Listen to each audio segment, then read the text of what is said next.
ওম অজ্ঞানতিমিরান্ধস্য জ্ঞানাঞ্জনশলাকয়া চক্ষুরুন্মিলিतं येन তস্मै শ্রীগুরবে নমঃ।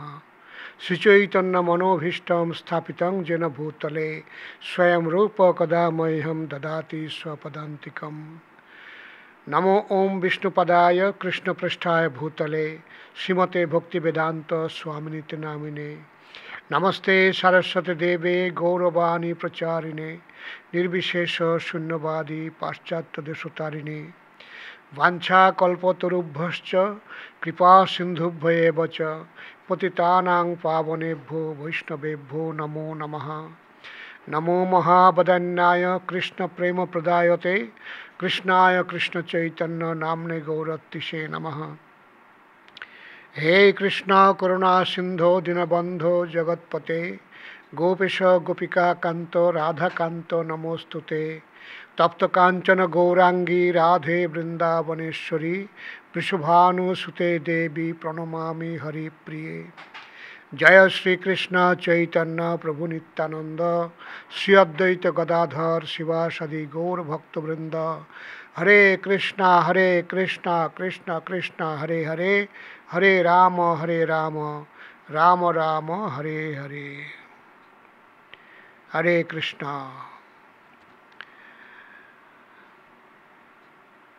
আমরা ইসকন বাংলার সৌজন্যে শ্রী চৈতন্য ভাগবত থেকে তৃতীয় দিনের জন্য পাঠ শুরু করছি। সমস্ত শ্রোতৃবৃন্দকে আমার সশ্রদ্ধ প্রণাম।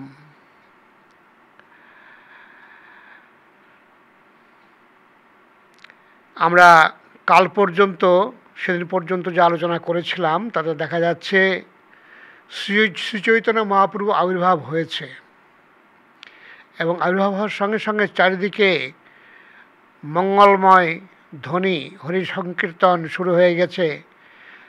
আকাশ বাতাস চতুর্দিকে খালি হরিনাম আর হরিনামই হচ্ছে, সবাই হরি হরিধ্বনি করছেন।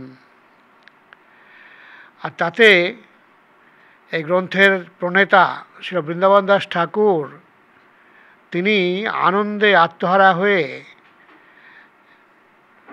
গান লিখে চলেছেন। তাই পরবর্তী দু তিনটে গান আমরা একটু পড়ে নিই, তারপরে আরেকটু এগোবো। তো এটা হচ্ছে যিনি আরো বীরকর শ্রীঅঙ্গ সুন্দর নয়নে হে রই না পারি আয়ত লোচন ঈষৎ বঙ্কিম উপম নাহিক বিচারী। অর্থাৎ মহাপ্রভুর রূপ যেন সূর্যের কিরণের থেকে উজ্জ্বল, সুন্দর শ্রীঅঙ্গ এবং দর্শন করে শেষ করতে পারা যাচ্ছে না। তার নয়নযুগল আয়ত ঈষৎ বঙ্কিম একটুখানি বাঁকা, আর যার কোনো উপমা খুঁজে পাওয়া যায় না। এমনি কৃষ্ণের রূপের উপমা দেওয়া খুব কঠিন। যেমন একজন কীর্তনিয়া গাইছেন, তুলনা নাহিকো যার গো তুলনা নাহিকো যার হেন লয় মনে এতিন ভুবনে কিরূপ হেরিনু মধুর মূরতি প্রীতি রসের সার হেন লয় মনে এতিন ভুবনে তুলনা নাহিকো যার। তুলনা নাহিকো যার গো তুলনা নাহিকো যার। এরকমভাবে ভগবানের রূপের কোনো তুলনা হয় না। আজ বিজয়ে গৌরাঙ্গ অবনী মণ্ডলে চৌদিকে শুনিয়া উল্লাস এক হরিধ্বনি আব্রহ্ম ভরি শুনি গৌরাঙ্গ চাঁদের পরকাশ। চন্দনে উজ্জ্বল বক্ষ পরিসর দোলয়ে তথিবনমালা চাঁদ সুশীতল শ্রীমুখ মণ্ডল আজানু বাহু বিশাল।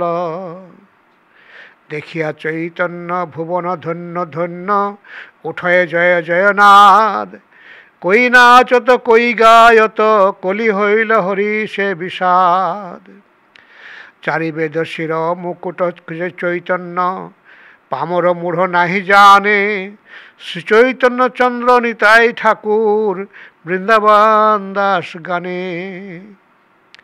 এইভাবে তিনি গেয়েছেন যে গৌরাঙ্গের বিজয় হয়েছে অবনীমণ্ডলে, পৃথিবীতে চারিদিকে উল্লাস আনন্দ হয়েছে, হরিধ্বনি হচ্ছে, ব্রহ্মাণ্ড পর্যন্ত যেন ভরে গেছে হরিধ্বনিতে, কেননা গোরাচাঁদের প্রকাশ হয়েছে।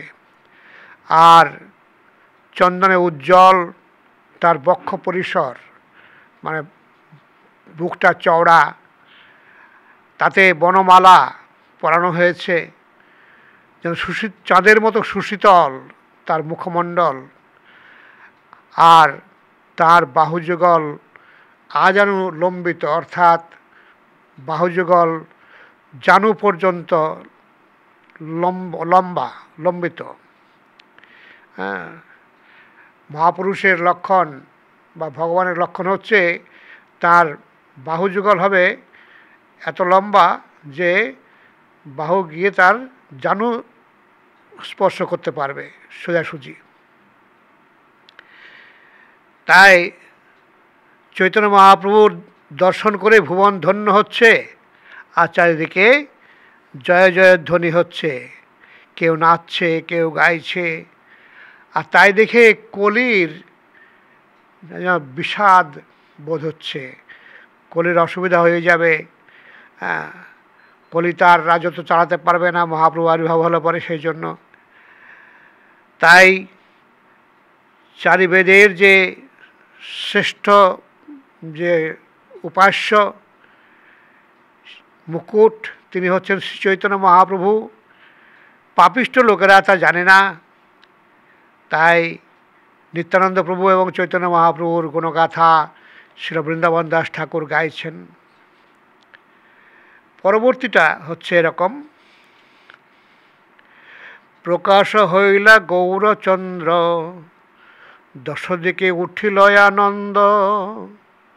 রূপকোটি মদন জিনিয়া হাসে নিজ কীর্তন শুনিয়া।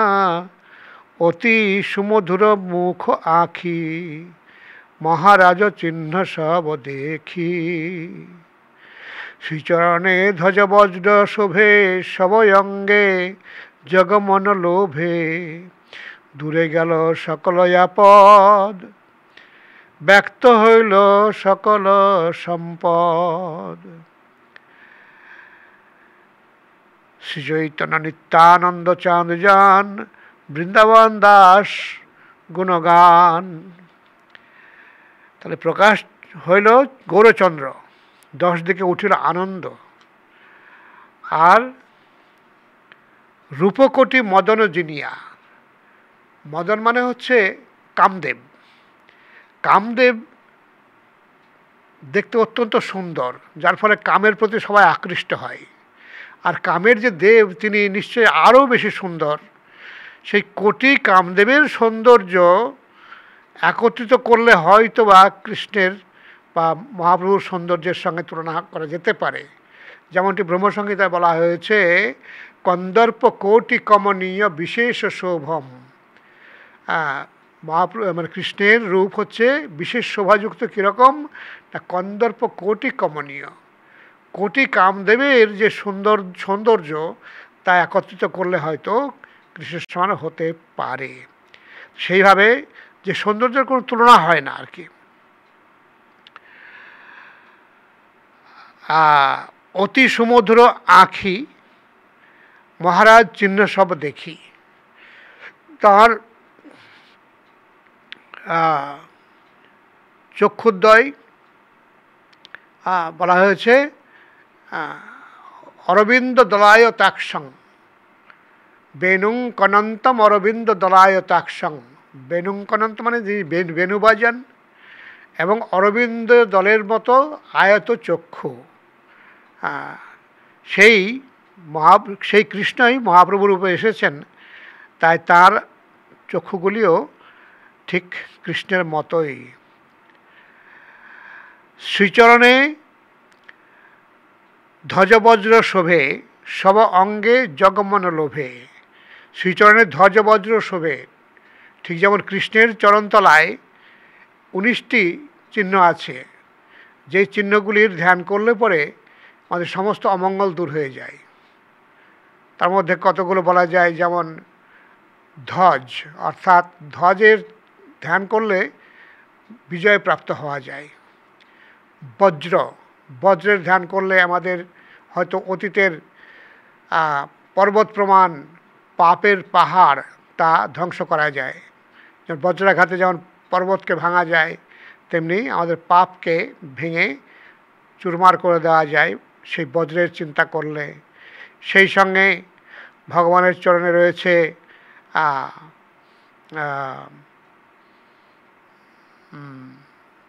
অঙ্কুশ, অর্থাৎ হাতিকে নিয়ন্ত্রণ করার জন্য যে যন্ত্রটি ব্যবহার করা হয়, লোহার অঙ্কুশ, সেই অঙ্কুশের ধ্যান করলে পরে আমাদের যে দুর্দম্য মনকে দমন করা যায়, কন্ট্রোল করা যায়, সেই অঙ্কুশের চিহ্ন আছে। এইভাবে 19টি চিহ্ন আছে। সেই চিহ্নগুলো অবশ্য বর্ণনা করতে গেলে অনেক সময় লেগে যাবে, তো সেই জন্য আমরা যাচ্ছি না।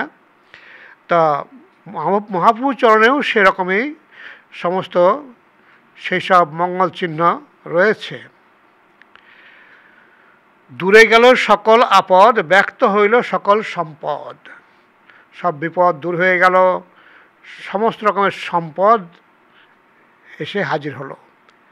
এইভাবে শ্রী চৈতন্য মহাপ্রভুর নিত্যানন্দপুর যে নিত্যানন্দপুর আর চৈতন্য মহাপ্রভু যার প্রাণস্বরূপ, সে বৃন্দাবন দাস ঠাকুর গাইছেন। পরবর্তী গানটি হচ্ছে চৈতন্য অবতার শুনিয়া দেবগণ, উঠিল পরম মঙ্গল রে। সকল তাপহর শ্রীমুখ চন্দ্র দেখি, আনন্দে হইল বিভল রে। অনন্ত ব্রহ্মাণ্ড শিবয় আদি করি যত দেব, সবেই নর রূপ ধরি রে।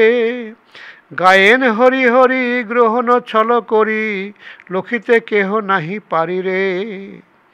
দশ দিকে ধায় লোক নদিয়াই, বলিয়া উচ্চ হরি হরি রে। মানুষে দেবে মেলি, একত্র হইয়া কেলি, আনন্দে নবদ্বীপ পুরী রে। সচিরই অঙ্গনে সকল দেবগণে, প্রণাম হইয়া পড়িল রে। গ্রহণ অন্ধকারে লখিতে কেহ না রে, দুর্গেয় চৈতন্যের খেলা রে। কেহ পড়ে স্তুতি কাহারও হাতে ছাতি, কেহ চামর ঢুলায় রে। পরম হরিষে কেহ পুষ্প বরিষে, কেহ নাচে গায় বাইরে। সভক্ত সঙ্গে করি আইলা গৌর হরি, পাষণ্ডী কিছুই না জানে রে। শ্রীকৃষ্ণ চৈতন্য প্রভু নিত্যানন্দ বৃন্দাবন দাস রস গান রে। এইভাবে বৃন্দাবন দাস ঠাকুর মাতোয়ারা হয়ে গেছেন, তাই তিনি একের পর এক গান লিখে চলেছেন। তা এই গানটা দেখা যাক কি বলা হচ্ছে।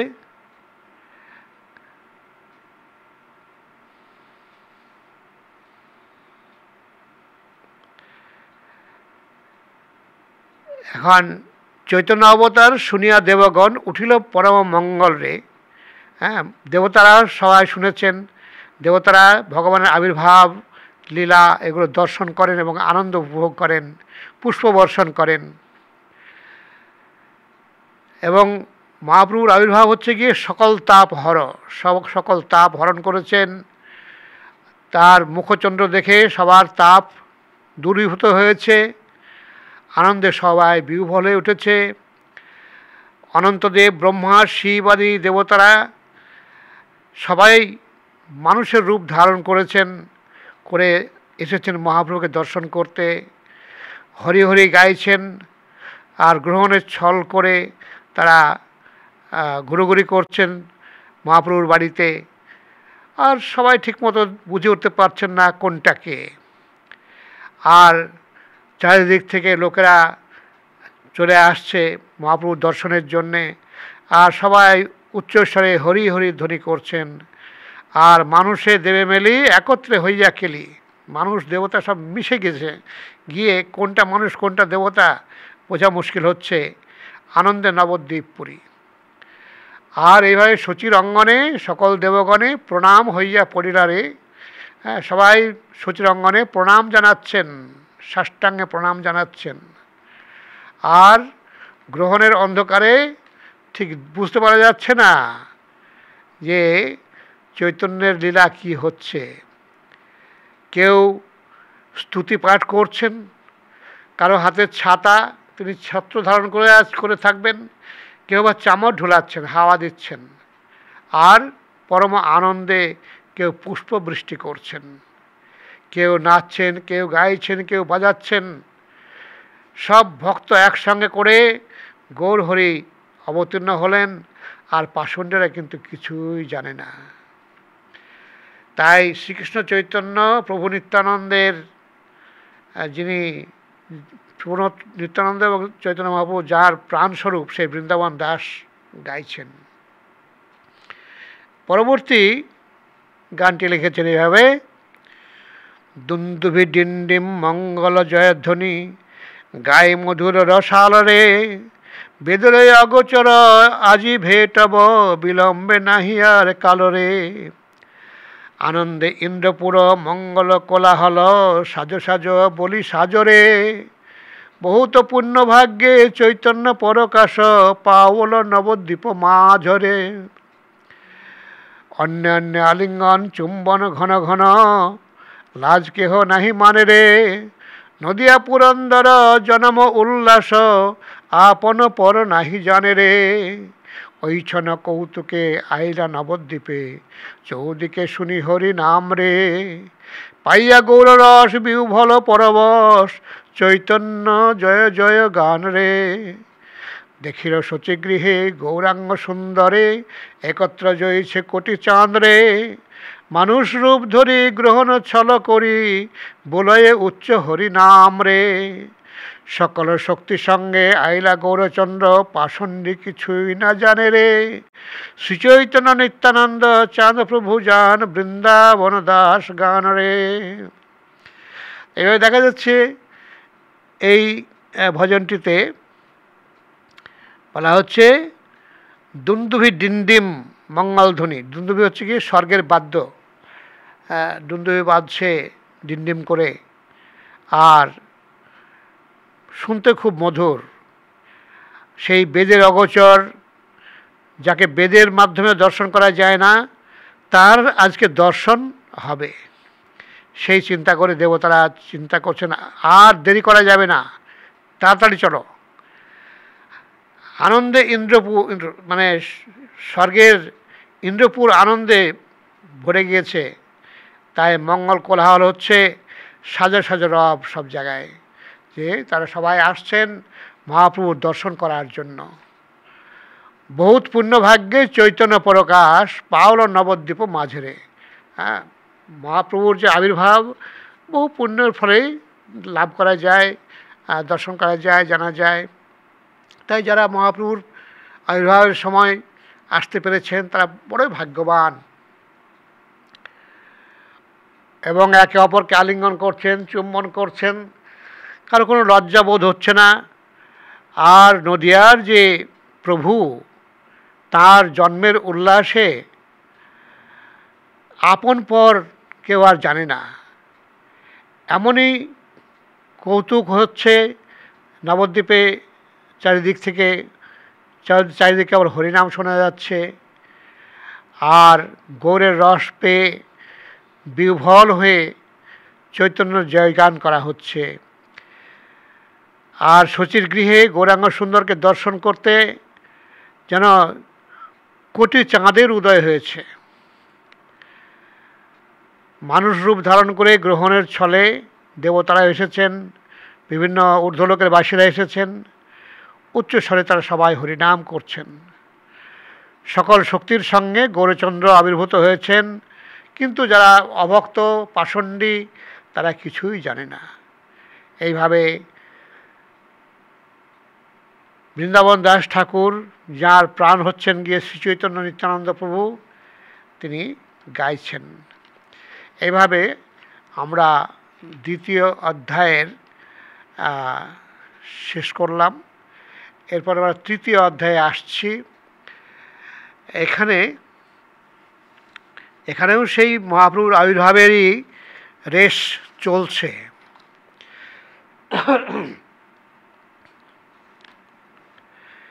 দেখো গোরা চাঁদেরও বাজার,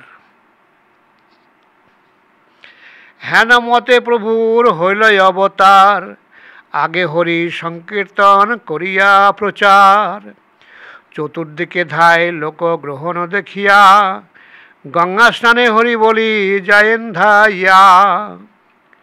সবাই গঙ্গা স্নানে যাচ্ছেন হরিনাম করতে করতে। যার মুখে জন্মে হনা বলে হরিনাম, সেও হরি বলি ধায় করি গঙ্গা স্নান। 10 দিক পূর্ণ হইল উঠে হরিধ্বনি, অবতীর্ণ হইয়া হাসেন দ্বিজমণি। যে কোনো দিন হরিনাম করে না, সেও হরি হরি বলতে বলতে গঙ্গা স্নান করতে যাচ্ছে। 10 দিক যেন পূর্ণ হয়ে উঠেছে হরিনামে। আর এইভাবে গৌরাঙ্গ মহাপ্রভু হাসছেন। শচী জগন্নাথ দেখি পুত্রের সে মুখ, 2 জন হইলেন আনন্দ স্বরূপ। কি বিধি করিব ইহা কিছুই না স্ফুরে, আস্তে ব্যস্তে নারীগণ জয় জয় ফুকারে। এখন শচী জগন্নাথ কি করবেন তিনি বুঝে পাচ্ছেন না, এবং নারীগণ জয় জয় ধ্বনি করতে করতে আসছেন। ধাইয়া আইল সবে যতই আপ্তগণ, আনন্দ হইল জগন্নাথের ভবন। আত্মীয় স্বজনগণ সবাই তাড়াতাড়ি আসছেন, আর জগন্নাথ মিশ্রের ভবন আনন্দে পূর্ণ হয়ে গেল। সুচির জনক চক্রবর্তী নীলাম্বর, প্রতিলগ্নে অদ্ভুত দেখেন বিপ্রবর। সচিমাতার পিতা নীলাম্বর চক্রবর্তী, তিনি ছিলেন গিয়ে খুব বড় অ্যাস্ট্রোলজার, জ্যোতিষ। তিনি মহাপ্রভুকে দেখলেন যেহেতু সব বড় বড় বিপ্রের লক্ষণ, বড় মহারাজের লক্ষণ। মহারাজ লক্ষণ সকল লগ্নের কহে, রূপ দেখি চক্রবর্তী হইলা বিস্ময়ে। তো মহাপ্রভুর সব সব অঙ্গের লক্ষণ দেখে বলছেন তো মহারাজ লক্ষণ সব। বিপ্র রাজা গৌড়ে হইবে কেন আছে, বিপ্র বলে সেই বাজা নিব তাহা পাছে। একটা কথা শোনা যায় যে গৌড়ে বিপ্র রাজা হবে, হয়তো সেই এখানে জন্মগ্রহণ করেছে, কে জানে। মহাজ্যোতির্বিদ বিপ্র সবার অগ্রেতে, অগ্রে অনুরূপ কথা লাগিল কহিতে। লগ্নে যত দেখিয়েই বালক মহিমা, রাজা হেন বাক্যে তারে দিতে নারী সীমা। বৃহস্পতি জিনিয়া হইবে বিদ্যাবান, অল্পেই হইবে সর্বগুণের নিধান। তো এখানে নীলাম্বর চক্রবর্তী মহাপ্রভুর লক্ষণ আদি দেখে বলছেন যে এই লগ্ন দেখে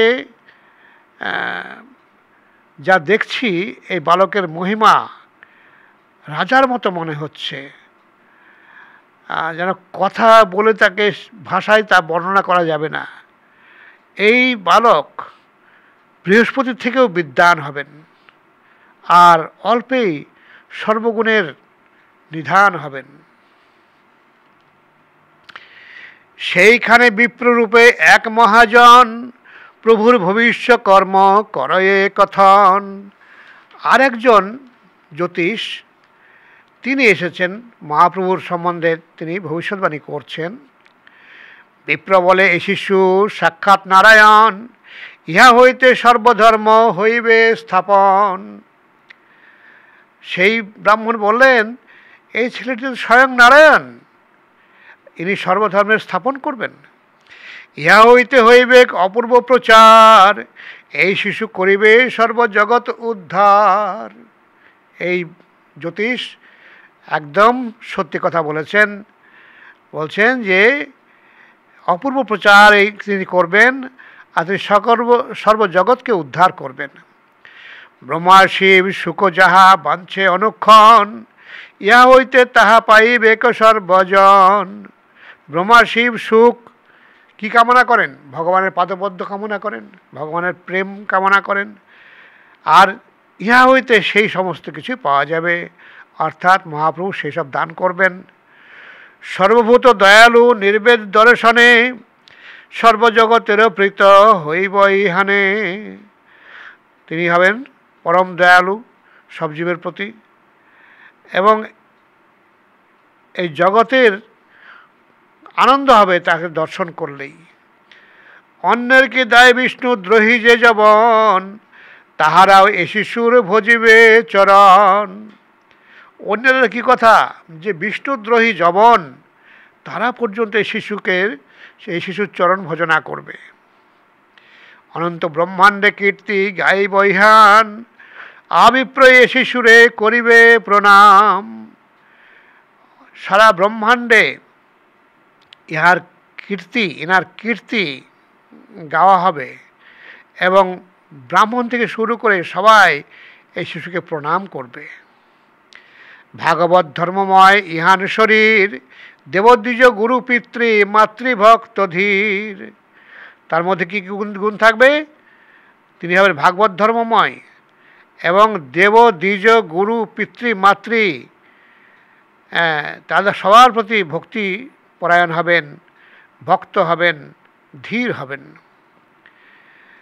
বিষ্ণু যেনয় অবতরী লওয়েন ধর্ম, সেই মতো এই শিশু করিবে সর্বকর্ম। লগ্নে যত কহে শুভ লক্ষণ ইহান, কার শক্তি আছে তাহা করিতে ব্যাখ্যান। ব্রাহ্মণ বললেন যে এই লগ্নে যা দেখা যাচ্ছে, যত শুভ লক্ষণ আছে এনার, কারো শক্তি নেই, সব ব্যাখ্যা করবে। ধন্য তুমি মিশ্র পুরন্দর ভাগ্যবান, যার এ নন্দন তারে রহুক প্রণাম। তিনি জগন্নাথ মিশ্রকে প্রণাম জানাচ্ছেন যে আপনার পুত্র যে ইনি হয়েছেন, আপনাকে প্রণাম। হেন কোষ্ঠী গণিলাম আমি ভাগ্যবান, শ্রী বিশ্বম্ভর নাম হইবে ইহান।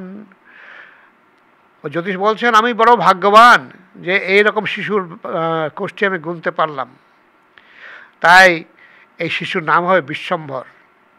ইহানে বলিবে লোক নবদ্বীপ চন্দ্র, এ বালকে জানিহ কেবল পর আনন্দ। হেন রসে পাছে হয় দুঃখেরও প্রকাশ, অতএব না কহিলা প্রভুর সন্ন্যাস। তো বললেন যে এই ছেলের নাম অনেকে নবদ্বীপ চন্দ্র বলে ডাকবে, নবদ্বীপের চাঁদ, গোরা চাঁদ। হ্যাঁ, এই বালককে পরমানন্দ প্রদান করবে। আর সেই সঙ্গে যে আরও যে লক্ষণ তিনি দেখলেন যে তার সন্ন্যাসও আছে, কিন্তু সন্ন্যাসের কথাটা তিনি আর বললেন না, যে তাতে হয়তো পিতামাতার একটু রসভঙ্গ হতে পারে, দুঃখ হতে পারে, সে তিনি সন্ন্যাসের কথা আর বললেন না। শুনি জগন্নাথ মিশ্র পুত্রের একখান, আনন্দে বিহ্বল বিপ্রে দিতে চাহে দান। জগন্নাথ মিশ্র অত্যন্ত খুশি হয়ে ব্রাহ্মণকে দান করতে চাইলেন। কিছু নাহি সুদরিদ্র তথাপি আনন্দে, বিপ্রের চরণে ধরি মিশ্রচন্দ্র কান্দে।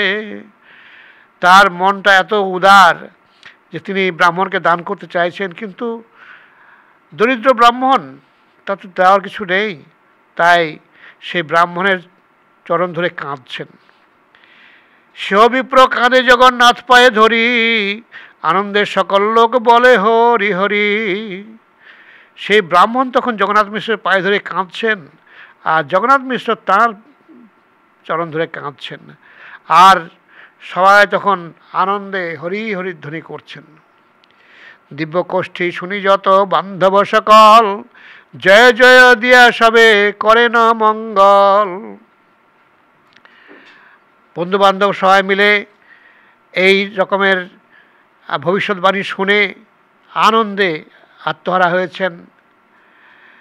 দেবস্ত্রীয়ে নরস্ত্রীয়ে না পারি চিনিতে, দেবে নরে একত্র হইলা ভালো মতে। দেবমাতা সভ্য হাতে ধান্য দুর্বল হইয়া, হাসি দেন প্রভু শিরে চিরায়ু বলিয়া।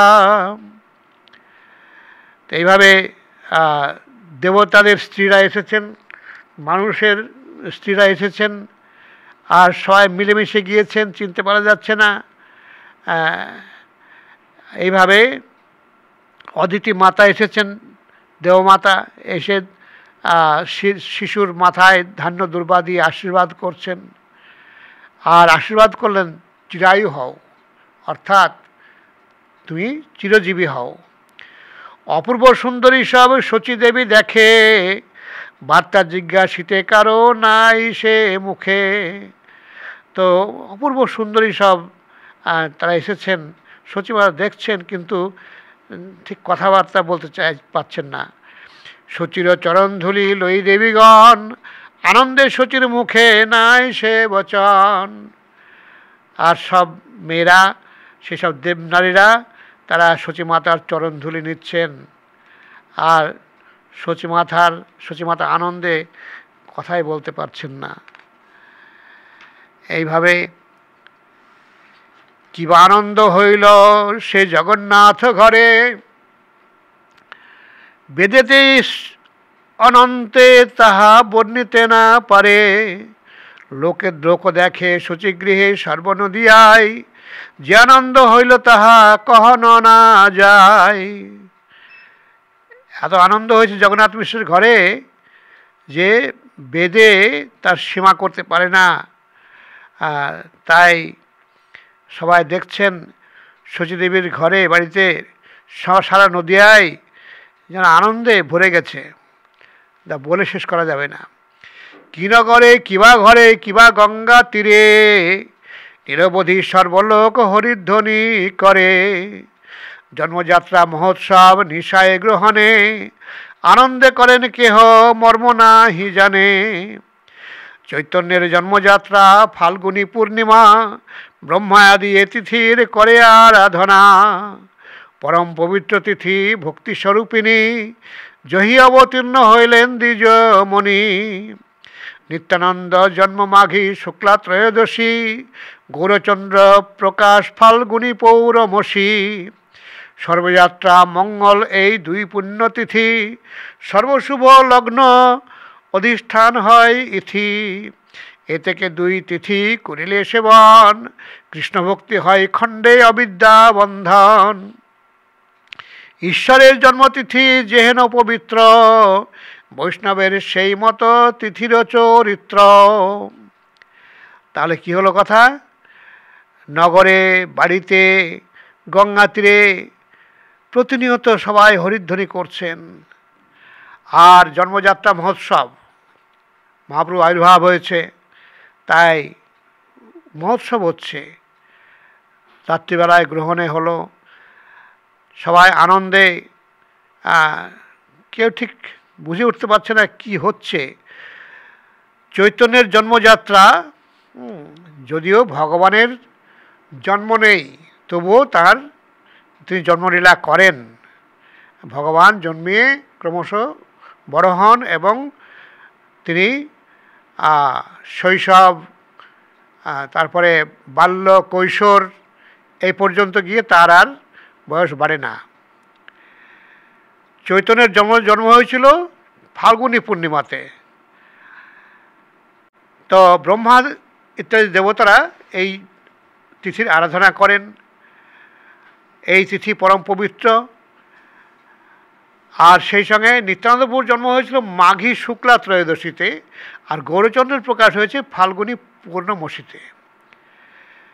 আর এই তিথিতে সর্বযাত্রা মঙ্গলময় হয়, সর্বশুভলগ্ন এখানে উপস্থিত থাকেন।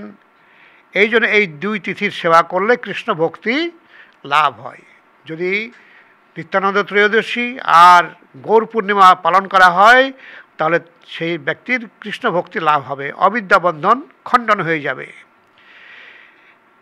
এইভাবে যিনি ঈশ্বরের জন্মতিথি যেমন পবিত্র, তেমনি বৈষ্ণবের জন্মতিথিও সেই ধরনেরই।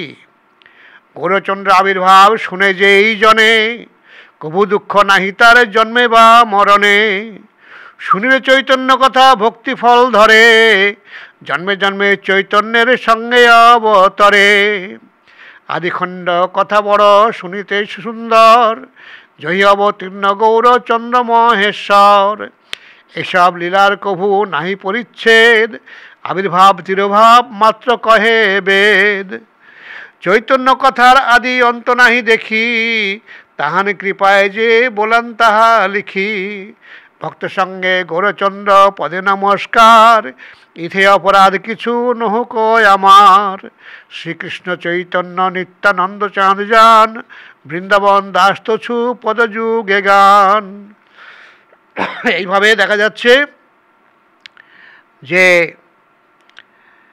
এই যে মহাপ্রভুর এবং নিত্যানন্দ প্রভুর আবির্ভাব তিথি পরম মঙ্গলময়, বৈষ্ণবের আবির্ভাব তিথিও সেরকমই। এইভাবে মহাপ্রভুর আবির্ভাবের কথা যে শ্রবণ করে তার কি হয়, কখনো তার দুঃখ হয় না, জন্ম বা মরণে তার কখনো দুঃখ হয় না। এইভাবে চৈতন্য কথা শ্রবণ করার ফল হচ্ছে জন্মে জন্মে চৈতন্যের সঙ্গে তারও আবির্ভাব হয় এবং তিনিও মহাপ্রভুর পার্শ্বদত্ত লাভ করেন। এইভাবে এটা হলো আদিখণ্ডের কথা, তাতে বড় সুন্দর। এইভাবে এই লীলা ভগবানের আবির্ভাব তিরোভাব হয় না, কিন্তু ভক্তকে আনন্দ দান করার জন্য ভগবান অবতীর্ণ হন। আর ভগবান যে ভক্তকে যেভাবে প্রেরণা দেন সেইভাবে তিনি লেখেন। তো এইভাবে ভক্তের সঙ্গে গৌরচন্দ্র পদে নমস্কার, হ্যাঁ, আমার যেন এতে কোনো অপরাধ না হয়, এইভাবে বৃন্দাবন দাস ঠাকুর এখানে মহাপ্রভুর আবির্ভাব লীলা বর্ণনা করলেন। হরে কৃষ্ণ। শ্রীমান মহাপ্রভু কি জয়, নিত্যানন্দ প্রভু কি জয়, নিতাই গৌর প্রেমানন্দ।